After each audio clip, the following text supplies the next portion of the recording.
This is Kodu TV broadcasting live here in Kigali. I'm still Kodu Karivano. Okay, ushaka kunkurikira ku mbuga zanjye nkoranyambaga arizo Facebook, Twitter na Instagram. Ushaka gukora subscribe kuri YouTube channel yitwa Kodu TV gutyo ubyumva. Hanyuma abamotari bagiye gusubizwa mu rugo ntiba nagihindutse koko ntago ari ibanga. Hari impamvu nyinshi zishobora gutuma abamotari basubira mu rugo vuba kandi cyane. Ni bimwe mu byatangajwe na Minisitiri w'Ubuzima mu kiganiro yagiranye na televiziyo y'igihugu. Tugiye kwifashisha inkuru y'igihe.com kugira ngo tubagezeho byinshi byavuye muri ibyo biganiro, ibyakorwa, ibisabwa n'impamvu koko motari n'iminsi yaramaze muri Guma Murugo ashaka kuba agiye gusubira mu rugo. Biraterwa n'iki? Ni icyorezo turimo nk'igihugu cyacu cy'u Rwanda, twebwe gusa ni icyorezo gihangayikishije isi muri rusange cya COVID-19. Mbibutsa ko Rusizi, Rubavu, Nkombo baracyari muri Guma Murugo kandi ntabwo ari igitangaza. Turamutse tunaniwe no gukurikiza amabwiriza, ni ibintu byoroshye rwose ko natwe twasubira mu rugo. Reka biduhere rero ku bivugwa ku bamotari. Minisitiri w'Ubuzima Dr Ngamije Daniel yaburiye abamotari bakomeje kurenga ku mabwiriza yo kwirinda icyorezo cya coronavirus. Ashimangira ko bigaragaye ko bateje icyuho mu kwirinda icyo cyorezo bashobora kongera gukurwa mu muhanda.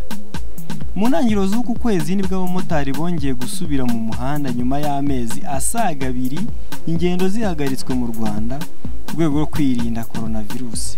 Ariko ngo hatangiye kugaragara icyuho mu kubahiriza amabwiriza yatanzwe mu kwirinda. Abamotari basabwa kugendana umuti w'isuku uhabwa abagenzi mu ntoki ndetse ugasukurwa n'ingofero. Abamotari basabwa kugendana umuti w'isuku uhabwa abagenzi mu ntoki ndetse ugasukuzwa n'ingofero ariyo bita casque yambarwa kuri moto. Buri mugenzi n'umumotari bakaba bambaye agapfukamunwa n'amazuru ndetse umugenzi akitwaza agatambaro abanza mu ngofero yambarwa kuri moto. Mu kiganiro kuri televiziyo y'igihugu, Minisitiri Ngamije yavuze ko amabwiriza yo kwirinda coronavirus arimo kubahirizwa nyuma yo gusubukura imirimo myinshi, ariko hari bamwe barimo gutezuka. Yakomeje agira ati, hari abamotari bamwe na bamwe bari kugaragaraho kurenga ku mabwiriza bahawe, bagakora ibidakwiye cyangwa ibitari biri mu masezerano twagiranye n'amakoperative yabo. Ibyo bintu rero nibasigeho, birinde gukomeza kurenga ku mabwiriza kuko ni ibintu bishobora gutuma n'ibyemezo byafashwe bisubirwamo. Kuko haramutse hagaragaye ko bari mu bashobora gukwirakwiza iriya ndwara, nta cyabuza ko ibyemezo byafashwe byo kongera kubasubiza mu rugo byatangira bigasubirwamo. Ngamije yavuze ko ayo mabwiriza yumvikanweho mbere y'uko batangira akazi, babiganira binyuze mu mashyirahamwe ku buryo nayo akwiye kugira uruhare mu gukurikiza ishyirwa mu bikorwa ry'ibyemejwe. Yakomeje agira ati, mbese amabwiriza uko yatanzwe yose ashyirwe mu bikorwa, twirinda icyatuma dukwirakwiza iriya ndwara kuko ifite ingaruka nyinshi ku bukungu, ku buzima ndetse harimo n'urupfu. Nubwo tukigerageza kwitwara neza, ariko abantu bagomba kwirinda icyatuma tugera mu bibazo nk'ibyo. Mu ntangiriro z'uku kwezi, polisi y'u Rwanda yerekanye umwe mu bamotari bakekwaho ayo makosa. Minisitiri Ngamije yavuze ko nubwo imibare y'abanduye igenda iba myinshi, nta mpungenge abaturage bakwiye kugira kuko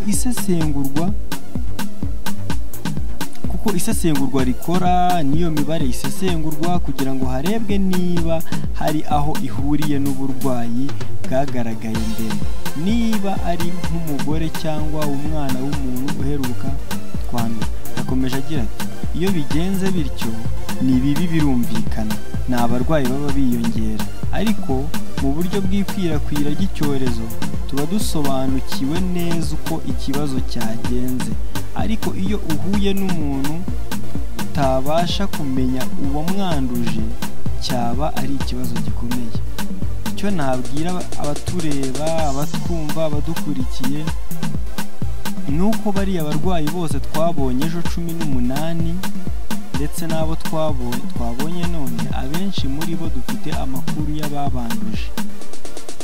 Uri gusanga ari abantu bafitanye isano mu kazi, isano mu miryango, hari bake cyane nka 5 muri iyo minsi, uko ari 2 tugishakisha neza amakuru y'aho bashobora kuba baranduriye. Muri icyo gihe bahite bakurikiranwa umuntu wese wahuye n'uwanduye, kuko baba bamaze kubona aho ikibazo kigana. Kugeza kuri uyu wa 5 abari bamaze gusangwamo coronavirus mu Rwanda ni abantu 510, abamaze gukira ni 321, mu gihe abitabye Imana ari 2. Murabona amafoto atandukanye agaragaza abamotari ukuntu ibintu bihagaze, kandi nanone ni mu gihe mbere yuko abamotari basubira mu rugo, basubira mu muhanda, hari hagiye havugwa gutakamba kuri benshi bitewe nuko bari mu bantu batinze gusubira mu rugo, batinze gusubira mu muhanda. Ku itariki 20 z'ukwa 5 nibwo ikinyamakuru Imvaho cyaganiraga na bamwe mu bamotari aho bari mu rugo mu rwego rwo kwirinda coronavirus, bagira ibyo batangaza. Umwe yagize ati, nawe utakwishimira ko tugiye kugaruka mu kazi, ariko natwe nuko tugomba kubahiriza gahunda yo kwirinda coronavirus. Bibaye byiza buri wese utwara abagenzi kuri moto azasabwe kugira umuti usukura intoki, hand sanitizer, hato tutazongera kumva hafashwe ingamba zo gusubira mu rugo. Abamotari twiteguye kandi tuzubahiriza ibyo tuzasabwa byose. Hanyuma rero nge mwumvaga nari Jacodu Karivano. Dushobora komeza kubana ku mbuga nkoranyambaga, ugiye kuri Facebook andikamo Jacodu Karivano, twagira byinshi tuganira. Kuri Twitter ni gutyo, no kuri Instagram ni gutyo. Tubonane mu zindi nkuru z'ubutaha. Hasta la vista.